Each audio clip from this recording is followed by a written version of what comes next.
24 और मैं हूं आपके साथ शाजिया निसार, लेकर हाजिर हूं देश की राजधानी दिल्ली से जनता के बीच से जनता की बात यह है, जनता की आवाज। ये वो खास कार्यक्रम है जिसमें देश की जनता हर मुद्दे पर बड़ी ही बेबाकी के साथ बोलती है। और आज का मुद्दा मैं कहूंगी एक बार फिर से सबसे ज्यादा महत्वपूर्ण मुद्दा है, क्योंकि मुद्दा सीधा देश से जुड़ा हुआ है, देशवासियों से जुड़ा हुआ है, मासूमों से जुड़ा हुआ है।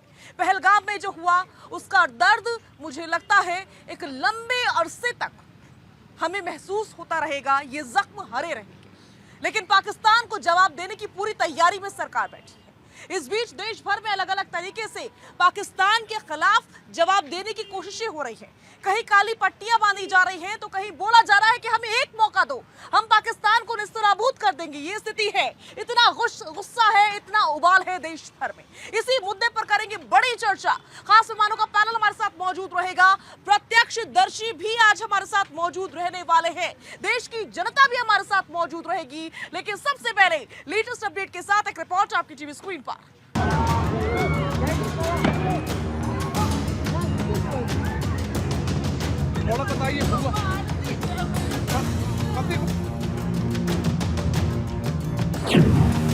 पहलगाम हमले के बाद पूरे देश में गुस्से की आग धधक रही है।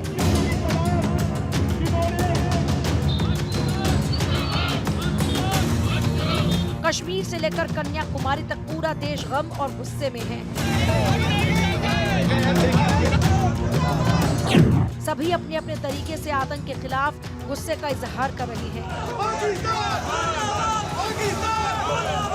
कोई वहां की मार्मिक तस्वीरों को अपनी यादों में उकेर रहा है तो कोई काली पट्टी बांधकर जुमे की नमाज अदा कर रहा है। भारत की सभी पॉलिटिकल पार्टीज एक स्वर में कह रही हैं कि आतंक का समूल नाश करो। पीएम मोदी ने कल बिहार की रैली में स्पष्ट संकेत दिए कि भारत बड़ा एक्शन लेने वाला है। उनकी कल्पना से भी बड़ी सजा मिलेगी। हर हिंदुस्तानी की भावना नजर आ रही है और यही भारत की ताकत है। जब देश पर संकट है तो देश की जनता हमारे साथ जुड़ चुकी है। खास मेहमानों का पैनल हमारे साथ मौजूद है और साथ ही साथ प्रत्यक्षदर्शी भी आज हमारे साथ मौजूद रहने वाले हैं। सबसे पहले कौन कौन खास मेहमान आज की इस डिबेट में अपनी उपस्थिति दर्ज करवाने वाले हैं, सभी का तारुफ जल्दी से करवा देते हैं। हमारे साथ मौजूद रहेंगे शुभेंदु शेखर अवस्थी जी, जो कि बीजेपी के स्पोक्स पर्सन है। हमारे साथ मुन्ना खान मौजूद रहेंगे, कांग्रेस का पक्ष रखने के लिए सूर्य मैथिल जी मौजूद रहेंगे। दामोदर खन्ना जी अपनी उपस्थिति दर्ज करवाएंगे। नीति शर्मा जी मौजूद रहने वाली है। हुदा जरीवाला भी कुछ देर में आपसे मौजूद रहेंगी। अनवर मिर्जा अपनी उपस्थिति दर्ज करवाएंगे। दिलीप कौल जी कश्मीरी एक्टिविस्ट हैं, वो मौजूद रहेंगे। स्वाति तिवारी जी भी हमारे साथ अपनी उपस्थिति दर्ज करवाने वाली है। सभी खास मेहमानों का, देश की जनता का स्वागत करते हुए मैं शुरुआत करने जा रही हूं उनके साथ जो उस समय पहलगाम में मौजूद थे जब इतनी बड़ी घटना घट गई। आपका नाम सबसे पहले मैं जानना चाहूंगी। शिवांश जैन। शिवांश जैन नाम है मेरा। शिवांश जैन आपका नाम है। तो आप छत्तीसगढ़ से? जी। आप उस दिन जिस दिन कश्मीर के पहलगाम में ये घटना घटी, टेरर अटैक हुआ, इतना बड़ा अटैक हुआ, उस दिन वहीं पर थे? वहीं पे था मैं अपने परिवार और 4 दोस्तों के साथ, उनके परिवार के साथ हम लोग गए हुए थे 17-18 तारीख को। और हम सोनमर्ग और गुलमर्ग घूमने के बाद पहलगाम पहुंचे हुए थे। अगले दिन जब घटना हुई तो हम 11 बजे घोड़ियों से ऊपर बायसरन घाटी, जहाँ पे मिनी स्विट्जरलैंड कहा जाता है, लगभग 12:30-1 बजे पहुँचे और लगभग 2-2:15 बजे तक हम वहाँ बहुत अच्छे से एंजॉय कर रहे थे। अचानक 2:15 के आसपास, मुझे लगता है 10-5 मिनट आगे पीछे, वहाँ पे फायरिंग की आवाज़ आने लगी। हमको 5-10 मिनट समझ में नहीं आया कि क्या हो रहा है क्योंकि हम जिस रास्ते से आए थे, हम किनारे आ गए थे फ़ोटो शूट कराने के लिए, और जो भीड़ भाड़ की एरिया थे उससे दूर थे। तभी हम 2-4-5 मिनट बाद जब फायरिंग 1-2 बार और हुई तो हम देखे कोई लोग चीख रहे हैं, चिल्ला रहे हैं, कोई गिर रहे हैं और भागने की आपके सामने लोग भाग रहे थे, गिर रहे थे? बिल्कुल, मेरे सामने चीखों की आवाज़ें आने लगी जब 2-4 फायरिंग हुई। मंजर आपके सामने? अब मेरे सामने था। हमारे घोड़े वाले ने बोला भैया अटैक हो गया, एकदम तुरंत भागिए यहाँ से, क्योंकि हमारा घोड़ा वाला हमको 10 मिनट पहले ही लेने आया था कि भैया लेट हो रहा है, चलिए अब। और उसी समय हम सभी दोस्त आपस में एक दूसरे को बुला रहे थे कि चलो अब चलते हैं करके, और फायरिंग हो गई और उसी समय लोग गिरने लगे, चीखों की आवाज़ें आने लगी, कोई मम्मी पापा इस टाइप की बातें। इस तरह की शिवांश की बातें सामने आ रही हैं कि जो एरिया अलाउ होता है पहलगाम में घूमने का टूरिस्टों के लिए, उस एरिया से काफ़ी ज़्यादा दूर तक ही टूरिस्ट उस दिन ले जाए गए थे। कितनी सच्चाई है इस बात में? मुझे तो ऐसा कुछ नहीं लगता, क्योंकि स्विट्ज़रलैंड जो है, मिनी स्विट्ज़रलैंड, वो तो रोज़ हज़ारों लोग वहाँ जाते हैं और वो वहाँ का बहुत फेमस एरिया है। और पिछले लगातार दिनों से हमारे घोड़े वाले बताए कि लोग आते जाते रहते हैं। हमारे साथ सैकड़ों लोग गए थे, वहाँ पे 2000 लोग उपस्थित थे। तो ये मुझे तो नहीं लगता कि ऐसा कुछ था कि वहाँ तक नहीं जाने वाले थे, क्योंकि वहाँ तो बहुत ज़्यादा भीड़ थी और एक्टिविटी वगैरह हो रही थी, जिप लाइन और बहुत सारी चीज़ें हो रही थी। और मेरे दोस्त भी जो पहले गए हैं, लगातार हमने उनके फोटो वीडियो पिछले 2-3 साल में कई बार देखे हैं कि लोग वहाँ पे जाते रहते हैं। इतने सालों में एक डर खत्म सा हो गया था, ऐसा नहीं लग रहा था कि इस प्रकार की कोई घटना होगी, लेकिन ऐसा होना सभी के लिए बहुत बड़ी बात है। और मैं बार बार कह रही हूँ कि यह जख्म मुझे लगता नहीं है कि लंबे समय तक भरेंगे और कश्मीर अब एक बार फिर से उस तरीके से गुलजार नजर आने वाला है। शायद उस पर वक्त लग जाएगा कि इस प्रकार की घटना हो सकती है। जरा भी अंदेशा था? बिल्कुल नहीं था। मैं अपने बच्चे के साथ, मेरा बच्चा बहुत देर तक दूर बैठा था, गोल गोल राउंड लगा रहा था। मेरे पास वीडियो उपलब्ध है। मेरे जो मित्र थे उनके 2-2, 3-3 साल के बच्चे थे। अगर हमको तनिक भी पता होता कि वहाँ ऐसा कुछ हो सकता तो हम मरने के लिए या ऐसी स्थिति में अपने परिवार को डालने के लिए बीवी बच्चों के साथ जाते ही क्यों?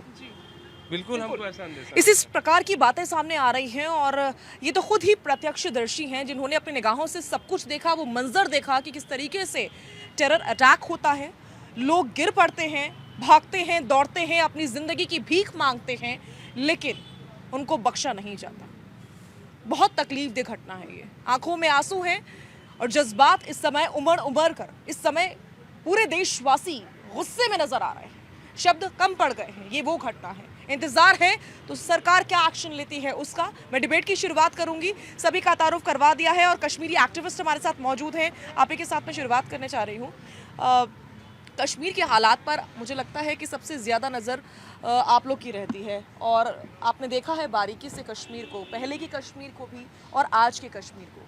कहा जा रहा था इस घटना से पहले तक कि अब कश्मीर बदल चुका है, अब बेखौफ होकर आप घाटी में जा सकते हैं, क्योंकि घाटी में तो अब तिरंगा लहराया जाता है। बेशक ऐसा होता था, लेकिन इस प्रकार की घटना होना क्या बताता है?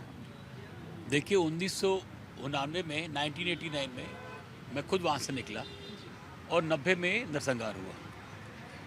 90 के बाद 10 साल के बाद 99 में हमने खुद जाना शुरू किया। वहाँ पे जाते अपने काम से थे। ग्रेजुअली चीज़ें इम्प्रूव हो रही थी और होते होते लगता नहीं था कि बस अब 2019 के बाद या 14 के बाद भी चीज़ें इम्प्रूव होनी शुरू हो गई थी, लेकिन ये अंदेशा नहीं था। लेकिन इस अंदेशे में मुझे जो बेसिकली, बिकॉज हम लोग अभी भी जाते हैं, मेरा परिवार 3 दिन पहले वहाँ से आया था और पुलवामा डिस्ट्रिक्ट से ही होके आए थे हमारे टीम के लोग। वो खुद मुझे कह रहे थे कि पहले जो सिक्योरिटी होती थी, इस बार सिक्योरिटी थोड़ी कम करी गई थी। सिक्योरिटी कम की गई बिकॉज रात को 8-8, 9-9 बजे वहाँ से आते थे, बंकर्स वगैरह बिल्कुल ही रिमूव कर लिए थे। तो मुझे लगता है कि या तो हमारे से कोई चूक तो हुई है, इसका कहना तो मतलब नाजायज़ होगा, और उस चूक का भुगतान हमने इतना किया है। मेरे को लगता है छत्तीस सिंहपुरा, नादी मार्ग और उसके बाद तीसरा वाला, यही एक हादसा है जिसमें इतने लोगों ने अपनी जान दी। दिलीप कौल जी, ऐसा तो नहीं है कि 370 हटने के बाद से हम एक उस माइंडसेट में आ गए थे कि अब तो कश्मीर पूरी तरीके से फ्री है और कश्मीर में अब पहले जैसे हालात कभी पैदा नहीं हो सकते? क्या हम उस मोड में आ गए थे? क्या आप ये बताने की कोशिश कर रहे हैं? मुझे लगता है कि हमने भरोसा कुछ ज़्यादा किया, क्योंकि मैं आपको कह सकता हूँ कि nobody can know better than what we have seen. एक कश्मीरी हिंदू से ज़्यादा कोई ये नहीं कह सकता। मैं रादर बहुतों से कहता रहता हूँ, इवन जो आकी ब्यूरोक्रेसी चला रही है आजकल, काफ़ी लोग वहाँ से यहाँ से गए हैं, लेकिन जो एक कश्मीरी हिंदू जो बरसों से वहाँ पे, तिरंगे की आवाज़ तो हम ही लोगों की होती थी ना। 14 अगस्त को हमारे घरों पर ही पत्थर पड़ा करते थे, क्रिकेट मैच के बाद हमारे घरों पर ही पत्थर आते थे। तो मेरे को लगता है कि गैप रहा है इन्फॉर्मेशन का between new Delhi and Kashmir, लेकिन इस चीज़ की उम्मीद नहीं थी, क्योंकि मैंने लोगों को 2090 के बाद दोबारा देखना शुरू किया तो बदलाव था। अब लोगों का था कि भाई क्योंकि उसका कारण ये भी हो सकता है कि पाकिस्तान बिल्कुल ऑलमोस्ट ख़त्म हो चुका है, तो लोगों का भारत की तरफ तवज्जो था और वो इसको सीरियस था कि इनके पास तो पैसे बचे नहीं है, जगह जगह जाकर के भीख मांग रहे हैं। लोगों का एटीट्यूड भारत सरकार की तरफ बढ़ गया था और वो कहते थे कि हमें क्या लेना इन सब चीज़ों से। लेकिन ये हादसा देख के भरोसा हट जाता है। लेकिन ये एक बड़ी दर्दनाक चीज़ है जिसके तो मतलब शब्द ही नहीं है बयान करने के लिए। ठीक है, ये चिंताजनक विषय है कि आखिर हुआ क्या, और इस बिंदु पर मैथिल जी बहुत ज़्यादा गौर करने की ज़रूरत है कि आखिर ये हालात हुए तो हुए कैसे। घटना हो गई, अटैक हो गया, जो हुआ वो नहीं होना चाहिए था, लेकिन अब जो हो चुका है उसके कारणों पर जाना ही पड़ेगा। हमें समझना ही पड़ेगा कि आखिर अगर चूक है भी तो कैसे है, क्यों है, क्या हुआ था। धन्यवाद। पहले तो आपको और पूरे देश को भारत माता की जय, वंदे मातरम शाजिया। और आपने पूछा कि जो कारण है उसके ऊपर जाना पड़ेगा, तो कारण केवल एक है और वो है ये है असली कारण। और इसका जो इलाज है वो भी मैं आपको बता रहा हूँ। इसका इलाज है कि अब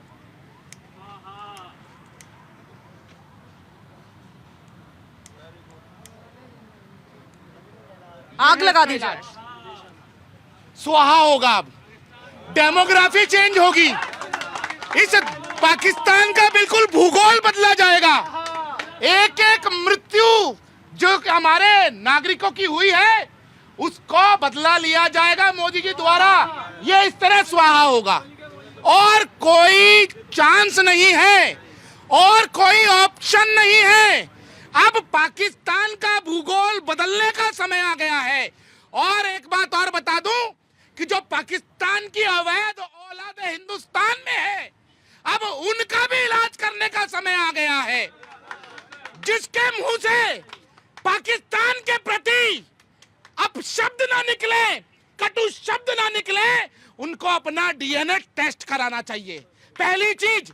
दूसरी चीज मैं कहना चाहता हूं, अभी आपने देखा मणिशंकर अय्यर, कांग्रेस के बड़े नेता, राहुल गांधी के बहुत करीबी, कह रहे थे ये जो सिंधु जल संधि है ये 4 बार हमने युद्ध कर लिया पाकिस्तान के संग, उसके बाद भी खत्म नहीं हुई। आज हम इसको खत्म कर रहे हैं। अंतरराष्ट्रीय बिरादरी में हमारा क्या मैसेज जाएगा? शाजिया, इन लोगों से निपटने का समय है। ठीक है, इन लोगों से निपटने का समय है। अनवर मिर्जा का मैं सीधा रुख कर रही हूँ, क्या जवाब देंगे आप? देखिए, बहुत अच्छी बात करी, लाके दिखा के तो कर देना चाहिए। अगर आप इतने थे, गलत था उसमें? बहुत बढ़िया है, होना चाहिए। आप और मैं चलते हैं जम्मू में, आप और मैं चलते हैं जम्मू में। देखिए, जम्मू क्यों, कश्मीर का जिक्र कीजिए। देखिए मैं चलते हैं ना दोनों। देखिए, कश्मीर का जिक्र देखिए हम दोनों चलते हैं साथ में। ये ना दिखा के आप ये दिखाइए कि हम उनके साथ खड़े हैं। मेरे भाई आए हैं जिनके साथ पूरा हादसा गुजरा है, वो बता रहे हैं कि जो हादसा गुजरा उसके बाद भी सरकार ने इनके साथ क्या करा, ये खुद अपनी जबानी बता रहे हैं। उन्होंने क्या कहा कि सरकार ने क्या कहा? सरकार को तो लेकर उन्होंने कुछ कहा ही नहीं। प्लीज इस प्रकार का राजनीतिकरण मत कीजिए, राजनीतिकरण मत कीजिए। नहीं तो आप राजनीतिकरण कर, आप स्वीकार कर रहे हैं। आपने उनके ऊपर कैसे नाम धरा? आपने उनके ऊपर नाम कैसे धरा? आपने उनके ऊपर नाम कैसे धरा? नहीं, भाषण नहीं चलेगा। अनवर जी पहले आप बात सुनिए, पहले सवाल सुनिए।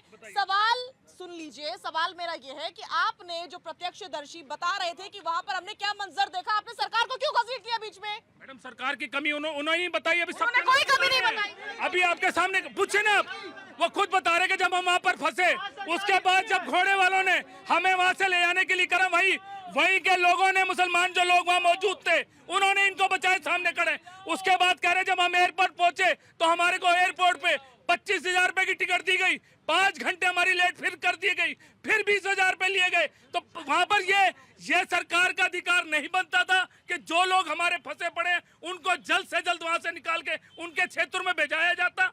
ये बात नहीं, ये क्या बात गलत की जा रही है? जो मौजूद थे और सच बता रहे, उनकी वाइफ भी बैठी है, उनका बेटा भी बैठा है जो सच बता रहे। तो मैडम, जो वहां पर हुआ उसकी कड़ी निंदा कर रहे हैं। और आज आपने देखा कि हमने अपनी दुकानें बंद करके, आज नमाजों के अंदर भी हर जगह दुकानें बंद करके, पूरी दिल्ली की मार्केट्स बंद है। आज सारी, तो किसने करा? हिंदुओं ने भी कर रखी है, सिखों ने भी कर रखी है। आप अपना क्यों राग लाप रहे हैं? मैडम, पूरी दिल्ली की बात हो रही है कि सबने दुकानें बंद अपनी दुकानें बंद करके। मैडम, मैं अपना तो बात जुमे के दिन तो वैसे भी 2 से 3 घंटे आपकी दुकानें बंद ही रहती। बंद रही, दिल्ली बंद रही, किस लिए बंद रही? उन्हीं के लिए। तो सच होना चाहिए, सच सामने आना चाहिए, दबा नहीं सकते। पाकिस्तान को जवाब देने के लिए देश के प्रधानमंत्री जी को आगे आकर अटैक करना चाहिए। हम उसकी तैयारी और देख रहे हैं। हिंदुस्तानी मुसलमानों को कोई नहीं कुछ कह रहा है। आप लोग जबरदस्ती हिंदू मुसलमान कर रहे हैं। प्लीज ये मत कीजिए। मैथिल जी आऊंगी आपके पास। नीति जी प्लीज आप जवाब दीजिए। देखिए, एक चीज समझ लीजिए, सांप डसना कभी नहीं छोड़ सकता। पाकिस्तान, चाहे वो उरी अटैक हो, चाहे वो पार्लियामेंट बेस्ड अटैक हो, चाहे कारगिल की वॉर हो, एक एक अटैक और टॉप की 10 टेररिस्ट जो फर्में हैं वो सब कौन से धर्म की हैं इसको बताने की मुझे जरूरत नहीं है। वहां मैं पूछती हूँ, भारत देश के अंदर ये लोग बोलते हैं, रॉबर्ट वाड्रा बोलते हैं कि हिंदूवादी हो रहे हैं इसलिए मुस्लिम अनसेफ है। क्या किसी हिंदू ने जाके किसी मुसलमान से पूछा कि शिव तांडव स्तोत्र बताओ नहीं तो गोली मार दूंगा, जय श्री राम बोलो नहीं तो गोली मार दूंगा। क्या किसी हिंदू ने आज तक करा ये बात?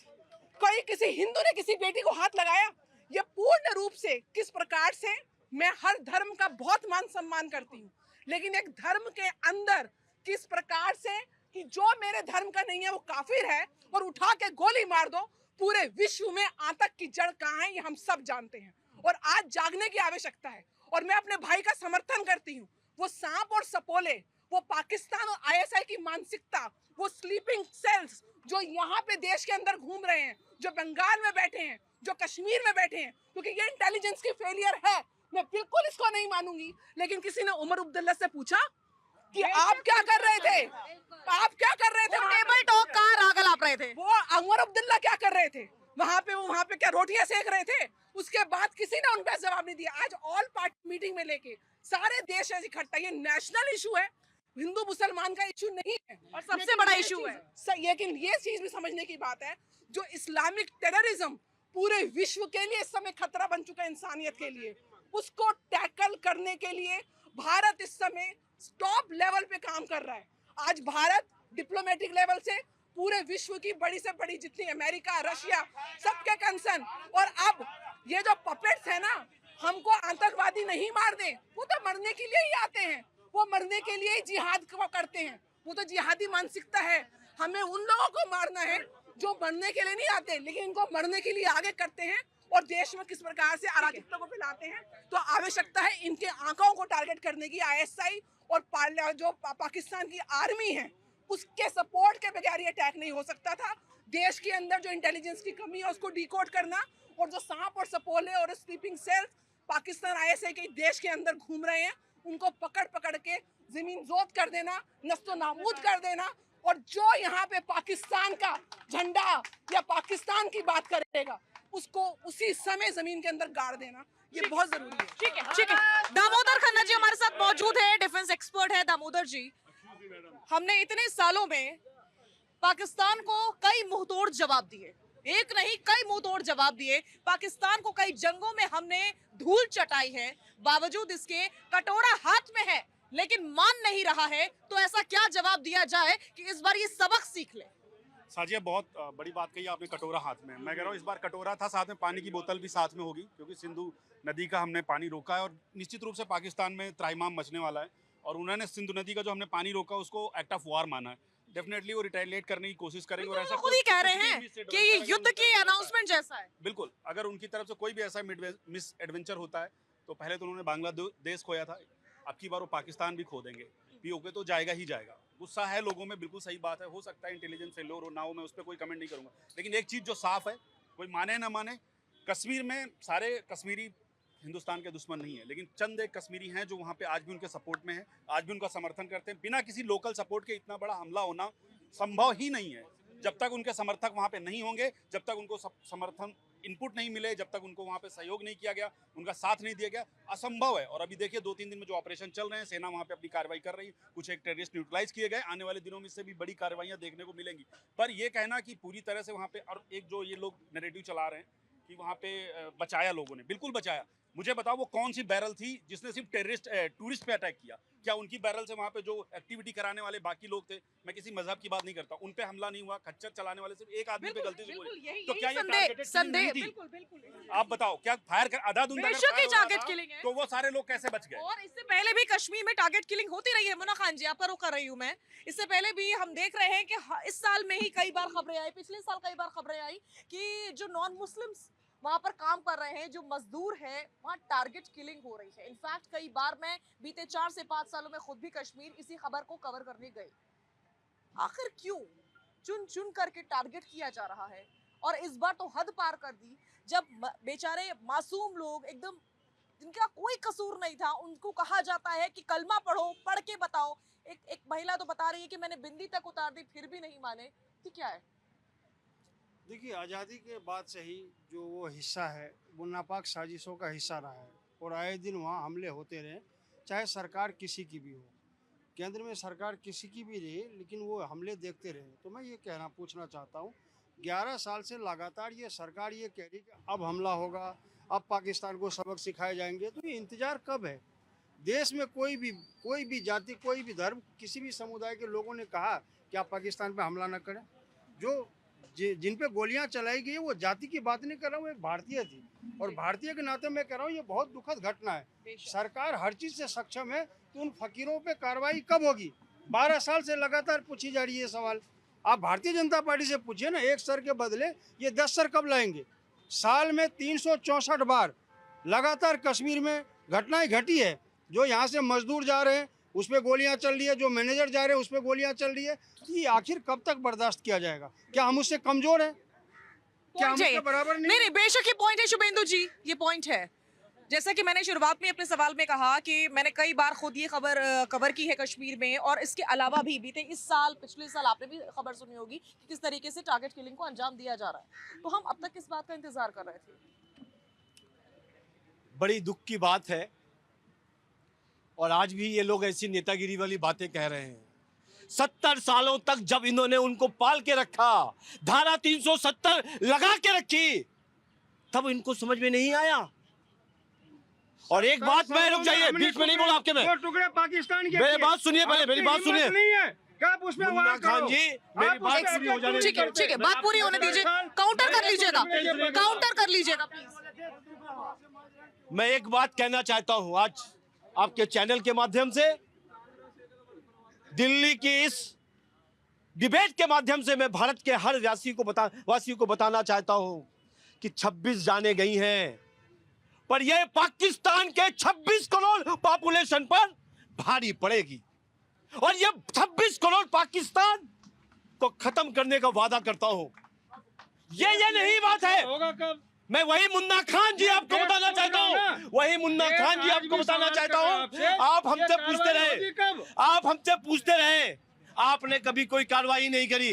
जितना अच्छा लगा आपने कहा हमने पाकिस्तान को अलग कर दिया भारत से। अरे उस समय आपके लोग प्रधानमंत्री बनना चाहते थे, इसलिए आपको लगा कि चलो इसको निकाल दो। मैं फिर कहता हूँ, पाकिस्तान से तो निपट लेंगे, पर पाकिस्तान की विचारधारा के लोग जो यहाँ पर हैं, चाहे वो हिंदू हो या मुस्लिम हो, उनको चुन चुन कर आपको और हमको निकालना पड़ेगा। ये अभी आपको ताजा पता चला कि पाकिस्तानी विचारधारा वाले लोग यहाँ पर रहते हैं।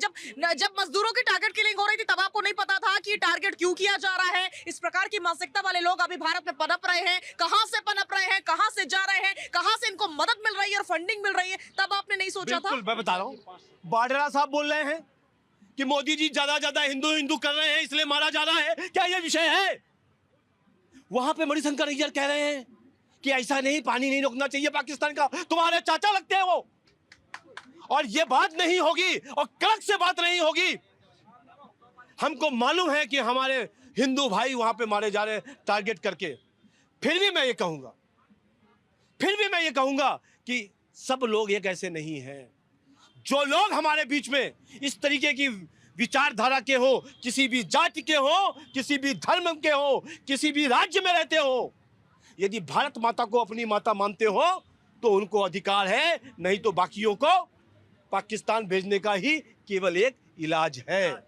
हुदा जरीवाला का मैं सीधे रुख कर रही हूँ। हुदा जी, जो हालात अभी भी बने हुए हैं कश्मीर में, वो भी काफी टेंशन देने वाले हैं, क्योंकि मुझे लगता नहीं है कि वहां पर सहमे हुए लोग नहीं हैं, या फिर यहाँ देशवासी नहीं डरे हुए हैं कि पता नहीं कब क्या हो जाए, समझ में नहीं आ रहा है, क्योंकि यही अटैक अनएक्सपेक्टेड था। लेकिन एक विचारधारा की बात हो रही है कि इस प्रकार की विचारधारा वाले लोग हमारे देश में थे, हमें पता ही नहीं चला। हमारे देश में थे भी या नहीं, ये भी नहीं पता जी। टारगेट किलिंग पहली बार नहीं हुई है, फोकस करने वाली बात ये है। ठीक है, टूरिस्टों पर अभी हुई है, लेकिन इससे पहले कई सालों से खबरें आ रही है कि मजदूरों पर हो रही है, और वो नॉन मुस्लिम्स थे जिनके ऊपर लगातार टारगेट किलिंग हो रही थी। तब क्या हमारी इंटेलिजेंस कहाँ थी? सरकार को ख्याल नहीं आया कि इस पर फोकस किया जाए, गौर किया जाए। बेशक हमारी सेना काम कर रही थी, लेकिन बड़े लेवल पर पहले ही काम हो जाना चाहिए था। शाजिया जी, आपके चैनल के माध्यम से मैं 2 अहम सवाल पूछना चाहूँगी। सबसे पहले तो ये कि बहुत बुरा हुआ, सब मानते हैं, सारी बातें अपनी जगह पे सही हैं। आर्मी के वो लोग कहाँ थे? 1,80,000 जो बख्शी साहब ने अपने एक डिबेटनी हुई स्कीम को क्यों रोल आउट किया, क्यों एक गलत तरीके से आर्मी ऑफिशियल्स की आपने वहाँ पे तैनाती नहीं करी? 2,000 से ज़्यादा टूरिस्ट है। अरे भाई, एक आर्मी ऑफिशियल नहीं, दिन दहाड़े किस तरीके से, मानते हैं हम वो पाकिस्तानी है, कोई भी होंगे वो टेररिस्ट, आपके सरहद पार करके वहां पे आके दिन दहाड़े मासूम लोगों की जान लेके चले जाते हैं, और तब भी आपको सिक्योरिटी और इंटेलिजेंस पे सवाल नहीं पूछे जा रहे। जो मेन स्ट्रीम मीडिया है वो सवाल क्यों नहीं पूछ रही? अभी इस समय हमें हिंदू मुसलमान आपस में ही लड़ाई नहीं लड़नी है, सीधी सी बात है। जो लोग बेचारे मारे गए हैं वो हमारे अपने हैं, हमारे अपने भाई हैं, हमारे अपने लोग हैं, तो आपस में लड़कर कुछ नहीं होने वाला। हमारे जो हिंदू भाई बहन मारे गए, हमें उतना ही दुख है हमारे हिंदू भाई बहनों के मारे जाने का। हमारे जो कश्मीरी मुसलमान है बेचारे परेशान हो गए क्योंकि उनकी रोजी रोटी पे सवाल ये निशान उठ गया है। वही लोग जो अपने घर और दिलों के दरवाजे खोल बैठे हैं, उन कश्मीरियों को आप ब्लेम नहीं कर सकते। वो मासूम जनता है, वो बेचारे हिंदू भाई बहन जो मारे गए। हम जब तक जांच नहीं हो जाती हम कैसे कह सकते हैं कि सब के सब बेगुनाह हैं? अग्रीड, बिल्कुल नहीं कह सकते, बिल्कुल मान लिया। तो जिन्होंने गलती करी है पकड़ी है, आपकी सेना वहां पे है, आपकी आर्मी वहां पे है, आर्मी के तीनों विंग, तीनों कमांडोज, आर्मी, नेवी और तमाम जितने जो सिक्योरिटी पर्सन है मौजूद है वहां पे, सीआरपीएफ और कितने सारे ऐसे सिक्योरिटी पर्सन है। स्वाति तिवारी नाम पर चलिए वाला जवाब दे, आप जवाब दीजिए।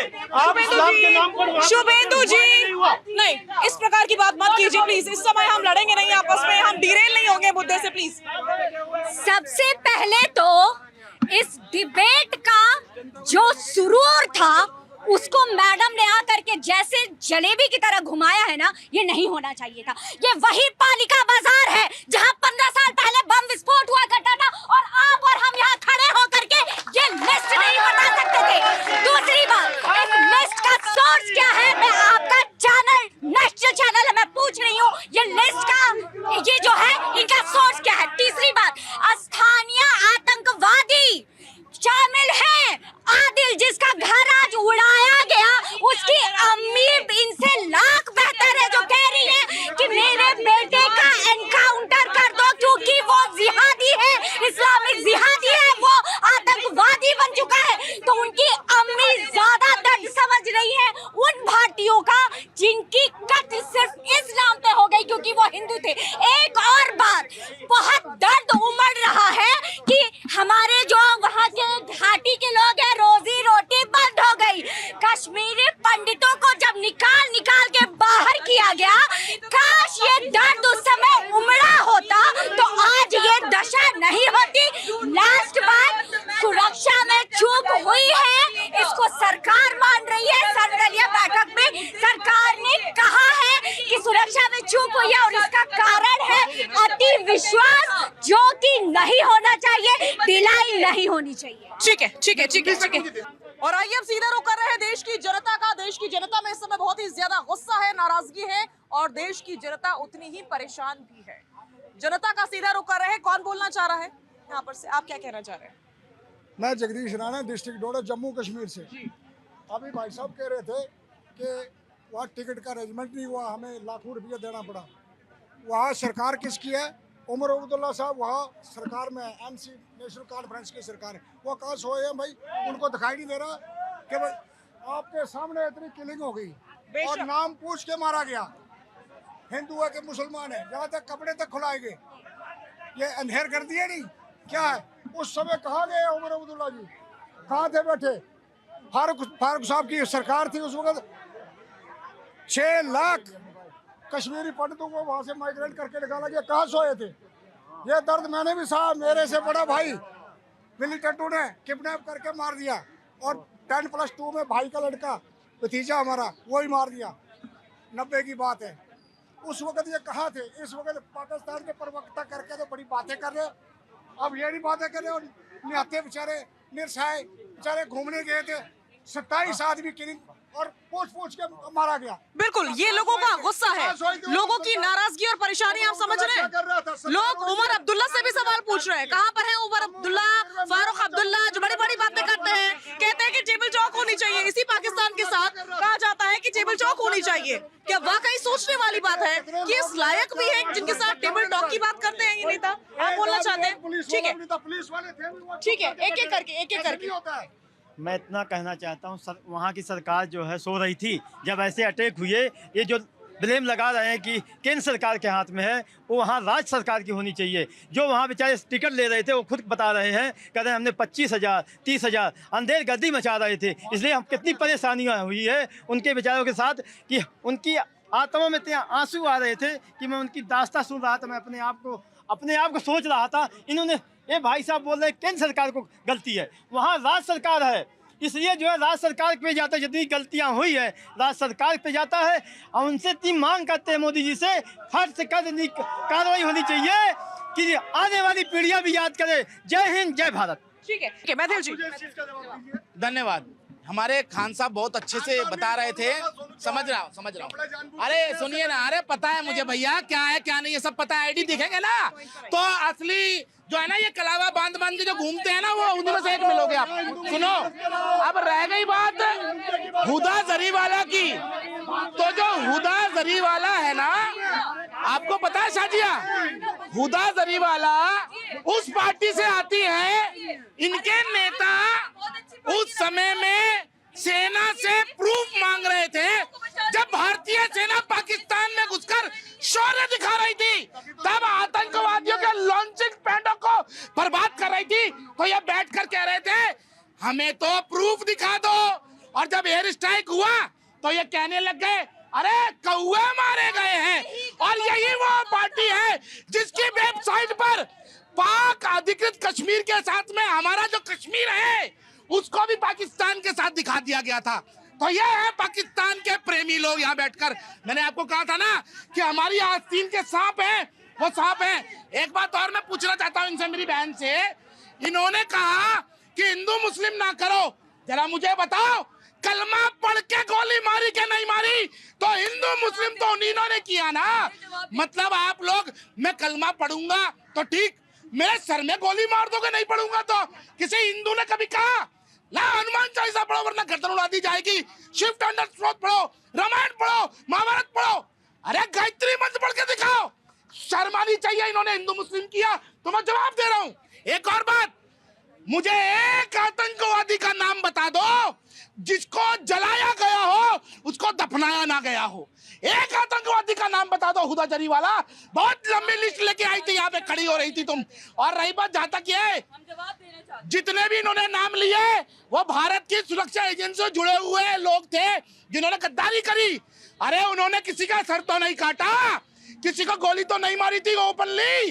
वो खड़े होके ये तो नहीं कह रहे थे कि चल कलमा पढ़ वरना गोली मार दूंगा। ठीक है, शर्म आनी चाहिए। ठीक है, हुदा जरीवाला का मैं रुख कर रही हूँ। हुदा जी यहाँ पर आइए और मुझे ये समझना है वाकई ये कौन सा इस्लाम पढ़ के आते हैं जो कहते हैं कि जिहाद के नाम पर हम कत्ल करेंगे, कत्लेआम करेंगे, जेनोसाइड कर देंगे एकदम।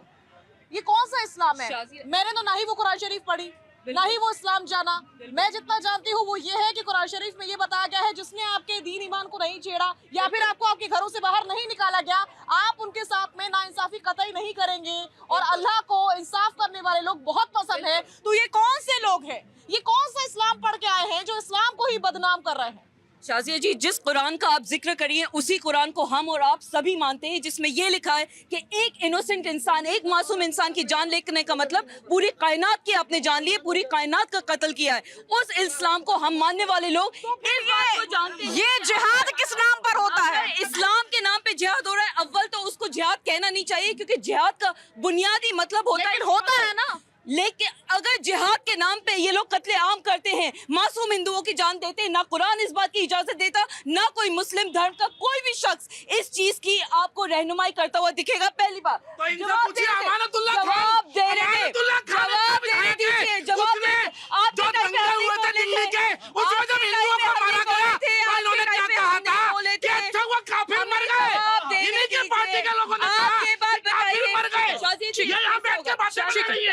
शाजिया जी, आप ये बताइए नाथुराम गोडसे कौन सा धर्म मानता था जिसने गांधी जी को पॉइंट ब्लैंक पे मारा? आप ये बताइए। जय श्री राम के नाम पे तबरेज मारा गया, पहलू खान और ना जाने कितने ऐसे नाम है जो जय श्री राम के नाम पे क्यों मारे गए? वो तो मुसलमान बेचारे मासूम थे, अपनी रोज की दिहाड़ी करते थे, किसके मजहब के नाम पे मारा है ना? क्या आप उनको बोलते हैं कि वो रिप्रेजेंटेशन ऑफ ऑल हिंदूज है? नहीं है, क्योंकि मैं जानती हूँ मेरे यहाँ पे भी पैनल में भी पब्लिक में भी जितने हिंदू भाई बहन है वो कभी भी इस वायलेंस को कहीं भी रहनुमाई नहीं करेंगे। बिल्कुल इसी तरह जैसे मैं एक मुसलमान और मेरी तरह हर मुसलमान वॉयलेंस का हर तरीके से पुरजोर तरीके से मजम्मत भी करता है। वॉयलेंस को हम किसी शक्ल में एक्सेप्ट नहीं करते। और जो हिंदू भाई बहन हमारे बेचारे परेशान है, वहाँ पे जो हिंदू भाई मरे, उसका सबसे ज्यादा अफसोस हम मुसलमानों को है, क्योंकि हम पे सवाल ये निशान उठाना चाह रहा है। जो तकरीर हुदा जरीवाला, जो तकरीर आप यहाँ दे रही हैं ना, अगर ये तकरीर है आपने पहले इतने सालों में दी होती तो शायद बहुत से लोग सुधर चुके होते हैं। लेकिन आप लोग सिर्फ टेलीविजन पर जब आते हैं तो बड़ी बड़ी बातें करते हैं। वैसे नॉर्मल जिंदगी में मुझे नहीं लगता कि आप लोग इस प्रकार की तकरीरें बताइए। जो कश्मीरी भाई बहन वहाँ पे अपने घर अपने दिल खोल के बैठ चुके हैं, वो किस मजहब के हैं? और जो जाकिर नायक को सुनते हैं वो कौन है? जाकिर नाइक जी का मैं इंडोर्समेंट नहीं करती, वो गलत ये सही बोलते हैं। मैं उनकी जाकिर नाइक जी, ओसामा बिन लादेन जी, अल बिहारी जी, ये आतंकवादियों के नाम के आगे जी लगाने वाले हैं, यही असली। मैंने कहा था ना, हमारे आस्तीन के सांप हैं ये। हुदा जरीवाला जी। और इसी उम्मीद के साथ यहाँ से आपसे इजाजत ले रही हूँ कि हम बेहतरी की ओर आगे बढ़ेंगे। हम हिंदू और मुसलमान की बात नहीं करेंगे, हम हिंदुस्तान की बात करेंगे। वो हिंदुस्तान जो हम सबका है, हमारे अपने, हमारे बीच से चले गए हैं। उनके लिए हमारी आंखों में आंसू होने चाहिए और पाकिस्तान के लिए गुस्सा होना चाहिए, बजाय एक दूसरे से लड़ने के। फिलहाल के लिए आज के लिए जनता की आवाज में बस इतना ही। आप देखते रहिए भारत 24।